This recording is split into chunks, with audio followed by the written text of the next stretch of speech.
So I was listening to something this morning, and it's a podcast with Jordan Peterson and Amala Ekpunobi, episode 317. It's long form, so it's about an hour and 45 minutes, but somewhere around the hour 30 mark, maybe a little bit before, they're talking about, she brought up, she didn't know if a certain something had been studied, and he said, well, actually, it has, and that is, he uses the term neurotic. That people will be more neurotic, but so to understand, the definition of neurotic is experience negative emotions. Okay, they're going to be, whether it's experiencing anxiety or depression or angst or just, the higher the level of negative emotions, the more neurotic you can put that under that term. Okay, so have that as a definition. But he says that there's a complete difference between having a negative situation thrust upon us and voluntarily adopting it. Now there is that where something's thrust upon us, and then there is where we go and we take up a challenge.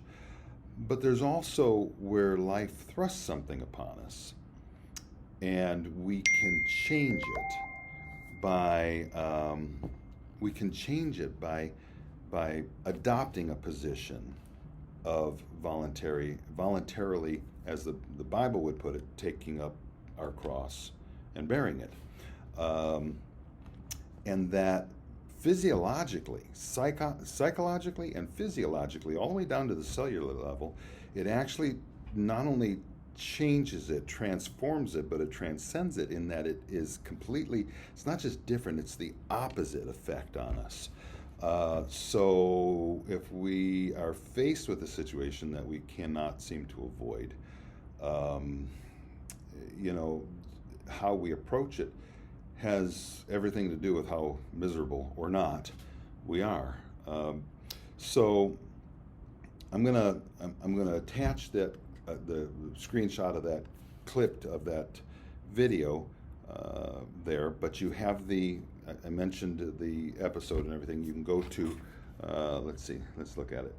It is Jordan B. Peterson. That's his channel.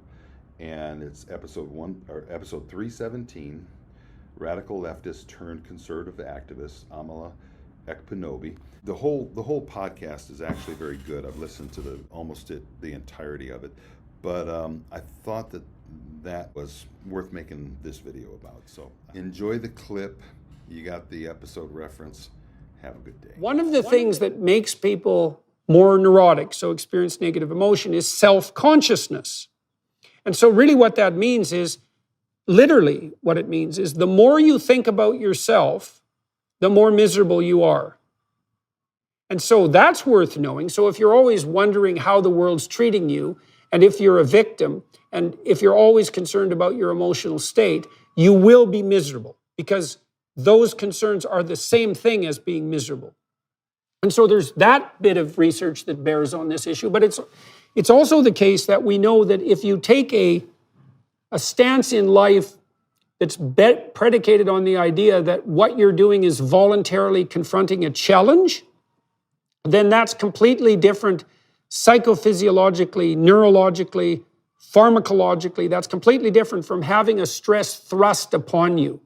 So if you're an active contender, you're actually a different psychophysiological organism than you are if you're a passive recipient, even if it's the same level of challenge.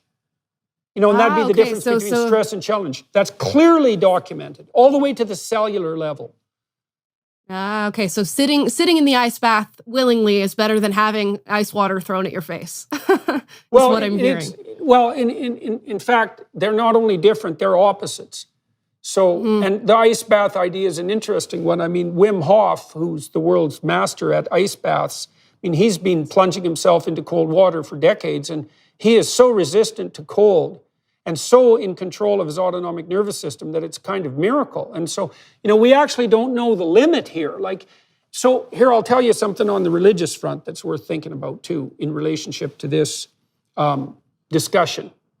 You know, there's an idea that's deep in Western culture, insofar as Western culture is Christian, is that the world is founded on a sacrifice, right? And that's what the crucifix represents. And European towns were built around a church, and the church was built around an altar, and the altar was built around the idea of sacrifice. So the sacrifice, the proper sacrifice, is at the center of the community. That's what that idea means. Now, you might ask, well, what's the proper sacrifice? And the answer is something like the voluntary willingness to bear your cross. And then you might say, well, what is your cross?